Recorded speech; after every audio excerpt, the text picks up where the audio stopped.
If you grew up on late 90s movies, you probably remember Freddie Prinze Jr. as the cool, kind lead who always got the girl. Now he's explaining what actually changed after that rush of fame and why he chose a very different path. Freddie was everywhere at the turn of the millennium. I Know What You Did Last Summer and She's All That turned him into a household name, and Scooby-Doo kept him there. For a while, he was the face of a whole wave of teen movies that defined a generation's Friday nights. But that spotlight came with a cost. In recent interviews, he said the pace and pressure weren't always healthy, and he didn't love the machine that came with being a heartthrob. People has been highlighting how those teen idols from the 90s and early 2000s have grown up, and for Freddie, the big shift was stepping off that conveyor belt and choosing work on his own terms. So what did he do? He moved toward projects that gave him more control and less chaos.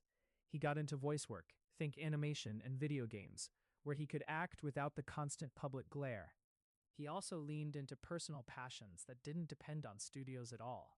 He's a serious home cook, and he even wrote a cookbook a few years back. That might sound like a left turn, but he said cooking brings him peace and a sense of family that the old Hollywood grind didn't always allow. Family really is the main thread. Freddie married his Scooby-Doo co-star, Sarah Michelle Gellar, in 2002, and they've built a low-key, long-running partnership that's rare in the business. That step back from constant on-camera leading roles wasn't a sudden disappearance. It was more of a reset. He tried behind-the-scenes work for a while, yes, even writing for WWE, and he cherry-picked acting jobs that sounded fun. More recently, he did a Netflix holiday movie, Christmas with You, which let him return to the rom-com space without diving back into the never-ending press cycle that used to define it. He's also been honest about the bumps he hit on the way out of that old system. Why does all this matter now? Because so many of us grew up with those films and we're watching the nostalgia wave rise again.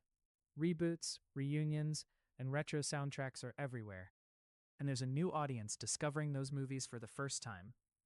Understanding what changed for the people who made them helps us understand how the industry changed too, how stars can build quieter, steadier careers without living on a red carpet. It's also a reminder that the teen idol label doesn't last, and it doesn't have to.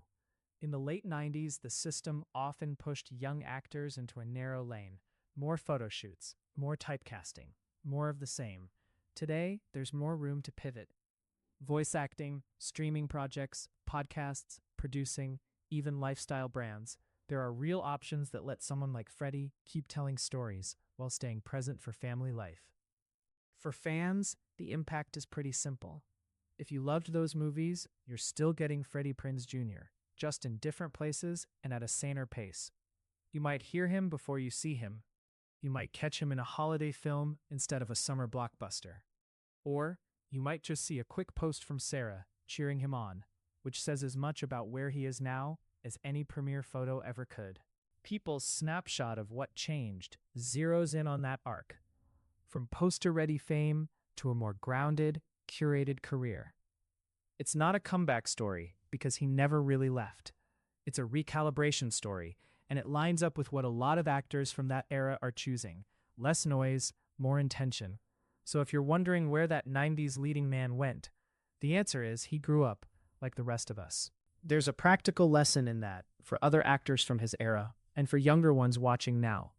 The path doesn't have to be linear. You can step back from the center and still do meaningful, visible work. And if an on-camera moment makes sense later, you can come back without starting over. For fans, it changes how we look for him. Instead of waiting for a big summer tentpole, you might catch a voice credit at the end of an animated series, or find a new holiday film pop up on your streaming queue.